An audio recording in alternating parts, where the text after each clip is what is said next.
बे अक्ट'खौ सोलायनानै जोङो 6, 7 आरो 8 बे अक्ट'खौ मेहेरगोनां हाबाफारियै खुंफुंनो थाखाय जोङो मोनसे सिद्धान्त जोङो खौसेथि बर' सुबुं आफादनिफ्राय मोनसे बाथ्रानि सायाव सोरखारखौ गोख्रोङै जोङो नारसिननो लुगैदों। जि जोंनि सुक्तिनि दफाफ्राव लिरनाय दोननाय गासैबो दफाफोर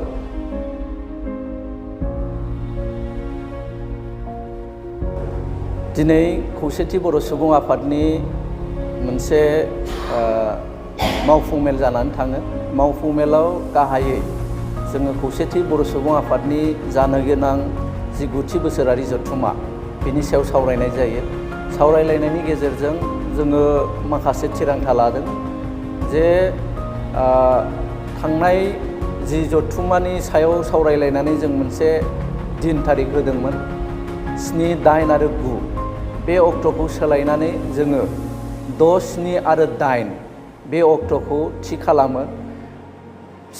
6, 7 आरो 8 जानुवारि 2023 बे अक्ट'खालि खौसेथि बर' सुबुं आफादनि 9थि बोसोरारि जथुम्माखौ जोङो गुवाहाटी नोगोरमानि श्रीमन्त शंकरदेव कलाक्षेत्र बे थावनियाव सानथामनि मेहेरगोनां हाबाफारियै खुंफुंनो थाखाय जोङो मोनसे सिद्धान्त लादों।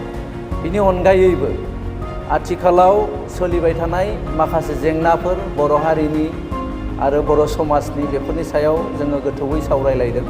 सावरायलायनायनि गेजेरजों जोङो खौसेथि बर' सुबुं आफादनिफ्राय मोनसे बाथ्रानि सायाव खोब नोजोर होदों। बेनो जाहैबाय जे 3थि बर' गोरोबथा बे बर' गोरोबथानि जि दफाफोर मावफुंनां हाबाफोर सरकारनाव दंमोन बे हाबाफारिखौ सरकारा मावफुंनायाव खोब देरि खालामनायखौ जोङो दिनैनि मेलनि जोहै दुखु मोननायखौ फोरमायदों आरो सरकारखौ गोख्रोङै जोङो नारसिननो लुगैदों। जि जोंनि सुक्तिनि दफाफ्राव लिरनाय दोननाय गासैबो दफाफोर बे दफाफोरखौ खोब थाबैनो मावफुंनांगौ आरो बेफोरखौ मावफुंनानै होआसिम जोङो खौसेथि बर' सुबुं आफादनिफ्राय जोङो गोजोननाय मोननाय नङा।